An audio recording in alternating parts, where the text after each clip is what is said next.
Hola, bienvenido a un nuevo episodio de Ñanfistrofio y en esta ocasión quiero comentar muy brevemente, muy superficialmente y muy someramente para seguir con las cacofonías de una manera muy simple y somera sobre los motivos los motivos literarios como generalidades. Ya voy a decidir cómo le pongo el título, pero tengo una noción de eso más o menos. Pienso en esto a propósito de aquel texto de Matilde Elena López de la interpretación social del arte. No sé si usted lo conoce, si tiene el privilegio de conocerlo. Es un libro maravilloso, un libro que puede entrar en discusión sobre, no sé, ¿cómo decirlo? Discusiones esteticistas y cientificistas y academicistas, donde le pueden decir que el libro ya está superado, que el libro es una paráfrasis de no sé quién, que el libro, etcétera. Pero con todo eso que el libro pueda desembocar en cuanto a discusiones, sin lugar a dudas, es un insumo extraordinario para comenzar a estudiar el arte en general y general entendido tal cual, es decir, generalidades del arte, sin entrar en detalles, y para comprender al menos como un mapa, como ver un mapa de distancia, sobre un mapa mundi, si usted quiere verlo de esa manera, sobre las tendencias constantes y todo eso. Así que recuerdo que en el primer capítulo ella mencionaba eso sobre las constantes históricas del arte. Los colocaba como oposiciones, no sé si en un sentido marxista o hegeliano, o quizás en un sentido de combinación de ambos. Si usted tiene el texto a la mano, no me dejará mentir, pero creo que hablaba de una visión idealista y de una visión materialista como eternos opuestos. Es decir, como si una tendencia del arte, la que sigue, digamos, la que antecede, la que sigue, y de ahí la que sigue, y la que sigue, etcétera, como constantes históricas, siempre fueran fuerzas de oposición. Por ejemplo, que el romanticismo como constante del arte, constante histórica, como periodo, como época, como lo que usted quiera, termina convirtiéndose en la contradicción que traería consigo el realismo. O sea, el realismo se opone al romanticismo. Y como reacción al realismo, cuando el realismo se convierte en una constante que se agota, en una constante artística que se agota, aparecen las vanguardias, que en este caso sería el surrealismo. Entonces, ella, no sé si ella lo inventó, obviamente yo creo que no. O sea, creo que es más una cosa de Arnold Hauser o de algunos de los teóricos del arte de la época. Ellos crearon estos como mapas, tal vez como una forma que ahora nos suena un tanto reduccionista, pero que al fin y al cabo los mapas son para orientarse, no son cartas absolutas. Entonces, pensamos en el clasicismo griego, que era un culto a la proporción, al orden, a esa concepción del arte como observación de la naturaleza. El arte imita la naturaleza, ¿verdad? Y luego viene la Edad Media, que es como más idealista, etcétera. De la Edad Media viene el Renacimiento, y verdad creo que ya ahí usted se ha orientado bien, por si tiene el texto a la mano, lo que sea, o para que me capte la idea de esto, de las constantes históricas, de lo que hablaba Matilde Elena López en su ensayo magnífico Interpretación Social del Arte. Entonces, a propósito de ese texto y de ese que le podríamos llamar reduccionismo, pensaba en eso, que los motivos del arte también son una forma de generalidad. Por ejemplo, antes en la escuela, y cuando digo antes me refiero a los años 90, que ese es mi caso, que estudié en la escuela básica en los años 90, que al terminar los 90 entré al bachillerato y durante la década de los 2000 estudié en la universidad de mi caso, así que total yo salí cabal de la universidad en 2010 para que haga una cuenta de mi edad por si quiere. No, bueno, volviendo al tema de interés, eh, yo me eduqué con la idea de que las grandes constantes del arte o los grandes temas del arte, no, las constantes históricas es una cosa, en el caso de lo de Matilde, pero que los grandes temas del arte eran el amor, la locura y la muerte. O bueno, estoy pensando quizás en el libro de, ¿cómo se llama? De Horacio Quiroga, cuentos de amor, de locura y de muerte. Pero bueno, a uno le enseñaba más o menos eso. Quizás ahorita no lo recuerdo con exactitud, pero era el amor, la vida, la locura y la muerte. Más o menos eso eran como los grandes temas, digamos. Toda gran obra de arte siempre habla más o menos de un poco de estos temas. Por supuesto, esta también es una forma de reduccionismo. Por eso se me ocurría que es una generalidad. Es como en el caso, vaya, porque a todo esto, me autointerrumpo, pero bueno, a todo esto, el amor, la vida, la locura y la muerte lo puede encontrar en poesía, en cuento, en novela, en teatro, etcétera. O sea, casi en todas las manifestaciones del arte. Por lo mismo, son tan generales que por su misma generalidad se pueden encontrar como motivos, aunque sea de forma tangencial en una obra cuyo tema puede ser demasiado amplio, cuyo tema puede ser multiproporcional, por ejemplo, en el Quijote, por decir algo. En el Quijote, por supuesto que la locura es un tema que dominante, podríamos decir, pero también está el amor, la vida, la locura, la muerte, o sea, todos esos motivos están en el Quijote, entonces tienen tanta generalidad en sí misma que por eso se puede encontrar de forma aislada, es como una especie de profecía autocumplida. A este propósito también pienso en el viaje del héroe, o sea, ya sabe, ¿verdad? El viaje del héroe, la llamada a la aventura, la ayuda sobrenatural, pasar por una gran cantidad de peripecias, el abismo, los personajes que ayudan hasta que llega uno a la transformación, la reivindicación, el regreso a la comarca, por decirlo de alguna manera, etcétera. O sea, todo ese periplo del viaje del héroe es un tópico común y sin embargo inherente a casi toda la gran literatura. Es casi inevitable, es como si los pueblos se hubieran puesto de acuerdo de forma implícita, porque se repite y se repite y se repite en cientos de culturas. De hecho, su observación da lugar a varias falacias, y digo falacias por lo mismo que acabo de mencionar de la profecía autocumplida. Quizás cuando se estructuró el viaje del héroe, no sé, en el siglo XIX, siglo XX, pienso en Joseph Campbell, pienso en Fraser, ¿cómo se llama? El héroe de las mil caras. Que cuando se estructura todo esto a través de patrones comunes, evidentemente se crea una relación contradictoria entre la generalidad de la motivación de la historia con las millones de posibilidades que dicha generalidad puede contener. Pero contra eso no podemos hacer nada, forma parte de cómo se entiende el arte. Por ejemplo, Harold Bloom, en alusión a esto de los grandes temas como el amor, la vida, la locura y la muerte, hizo su propia clasificación.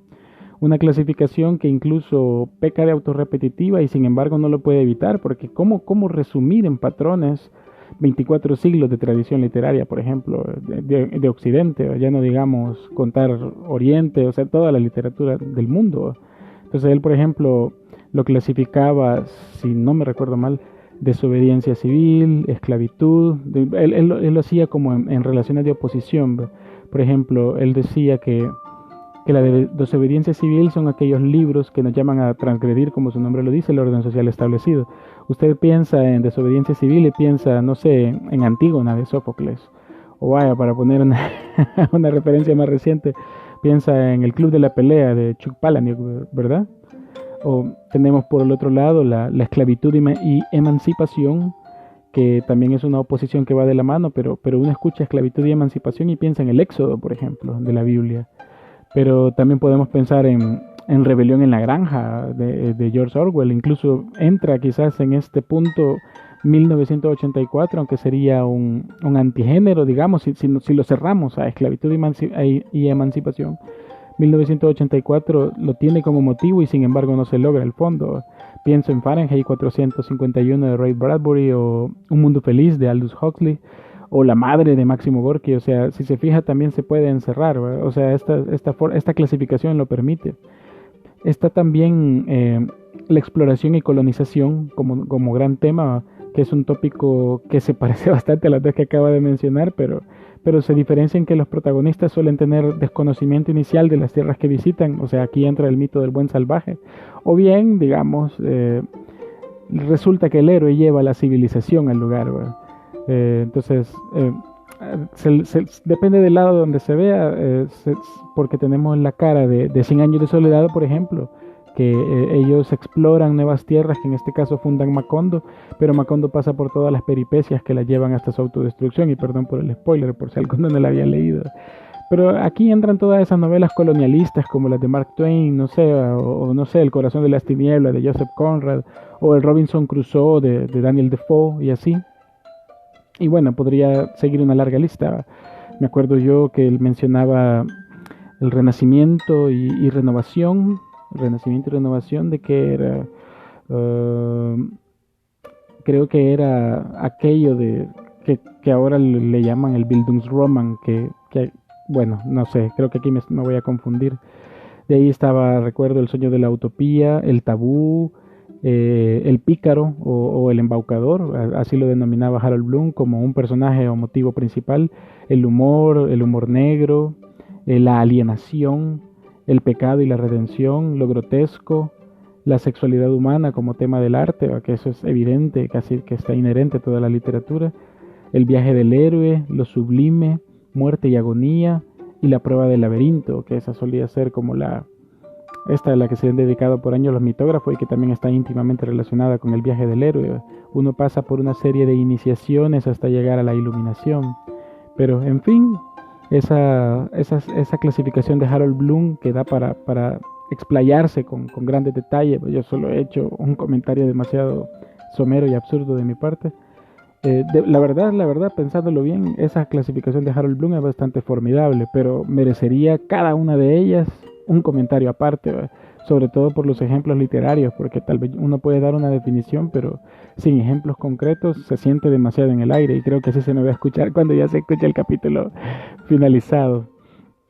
Pero bueno, a propósito de esto, de la clasificación de los grandes temas, también tenemos la contraparte, que como la carnita, digamos, porque un gran tema yo puedo hablar de esclavitud y colonización, por ejemplo, en un poema, y también puedo hacerlo en una obra teatral, puedo hacerlo en cualquier manifestación del arte, puedo dedicar un ensayo al tema. Entonces, por eso se consideran como temas tópicos, grandes temas, pero como generalidad en la obra literaria. Sin embargo, tenemos la contraparte, que esto sí funciona muy explícitamente en cuento, en novela y en teatro, que es el hecho de las situaciones dramáticas. No sé si ha escuchado de un ensayo de George Polti que se llama Las 36 situaciones dramáticas. Está inspirado en un ensayo ahora desconocido para nosotros de Carlo Gozzi, creo que se llamaba. Bueno, pero Gozzi era un dramaturgo italiano que tuvo su relevancia en su época. Hablamos de la época del siglo XVIII, la época de los grandes libretistas que trabajaron de la mano con grandes compositores del clasicismo italiano, clasicismo alemán. Estamos hablando de música académica, de óperas, de operetas, de la comedia del arte, o a menos que esté hablando disparates, espero que no. Pero Carlo Gozzi pertenece más o menos a esa época del siglo XVIII para equivocarme lo menos posible con los datos que yo pueda estar diciendo en este audio. Ese ensayo, que ahora quedó bastante perdido, fue recuperado por Georges Polti, un teórico francés, si no me equivoco, o no recuerdo en este momento, mentiría si dijera quién era Georges Polti, pero sí sé que Georges Polti vivió entre finales del XIX y principios del siglo XX, y recupera la idea de las 36 situaciones dramáticas. Bueno, de hecho no fue el único, también lo intentó Goethe y lo intentó Schiller, ambos lo intentaron, y ninguno logró llegar a la cantidad que había llegado Gozzi. Entonces pareciera ser que Gozzi le había golpeado al premio Gordo y había logrado encontrar un análisis, en este caso, de las situaciones dramáticas que sonaba concluyente, pero pensándolo con el rigor del momento, ¿verdad? O sea, yo no tengo ningún rigor académico, pero por sentido común se le podría decir, la misma generalidad cumple esta parte de la profecía, es decir, lo de la profecía autocumplida, de que es tan general que evidentemente se puede caer en reduccionismo de creer que así es, y tal vez hay todo un mundo de matices, millonadas y amplitudes. Pero lo que quiero decir con esto, ya de tanto y tanto, de enredo en enredo, es que George Polti decía en su ensayo, y eso sí lo voy a leer, él hace unas preguntas muy interesantes, y él dice: ¿cuáles son las situaciones dramáticas ignoradas por nuestra generación, tan acostumbrada, en cambio, a repetir las mismas situaciones una y otra vez? ¿Cuáles son, por el contrario, las más utilizadas? ¿Cuáles las más ignoradas y las más utilizadas según la época, el género, la escuela, el escritor? ¿Y las razones de esas preferencias? Las mismas preguntas pueden hacerse para las clases y subclases de las situaciones. Tal examen, que no requiere más que paciencia, mostrará en primer lugar la lista de combinaciones, situaciones con sus clases y subclases ignoradas por nuestra época y que, por lo tanto, pueden ser explotadas por el arte contemporáneo. Y en segundo lugar, cómo se puede hacer una adaptación de las mismas, mediante la aplicación de los mismos medios que han servido hasta ahora para rejuvenecer las primeras producciones. De paso, puede que lleguemos a descubrir en las 36 situaciones un caso único, una situación sin análoga entre las otras 35 sin parentesco inmediato, producto de una vigorosa inspiración. Este texto lo leí porque George Polti, emocionado por lo que podría él considerar en su momento, a principios del 20 supongo, un descubrimiento sobre cómo funcionan los mecanismos del drama, o en este caso las 36 situaciones dramáticas, que ahí habla del perseguidor, del vengador, o sea, hace una lista, no me voy a poner a leer la lista de las 36, pero que estas 36 situaciones a veces se pueden cumplir varias en una misma obra, a veces una obra la toma como tema central, y es un libro fantástico que yo recomiendo, y que merece un estudio profundo, por supuesto, y que sobre todo merece una actualización, porque solo lo que nos dejó el siglo XX en obras literarias da para, y ya no digamos lo que nos deja Hollywood, por ejemplo, da para una actualización formidable de ese ensayo. Merecería un estudio muy sesudo, incluso por país, de ser posible, por literatura de cada país, para que quedara como más esclarecido. Pero total, él en ese descubrimiento permite entrever un desarrollo diacrónico, digamos, de la literatura, sus motivos generales y al mismo tiempo los tópicos con los que la literatura se ha encaminado para llegar al gusto de los lectores, a apelar a sus emociones, etcétera. Y cómo esto, a pesar de ir cambiando, como él dice, como temas de moda según la época, el movimiento, los artistas, las motivaciones de los creadores, etcétera, al mismo tiempo se redescubren, ¿verdad? Y se repiten, y todo queda como para observar que cuáles son esas generalidades que la nueva obra de arte necesita.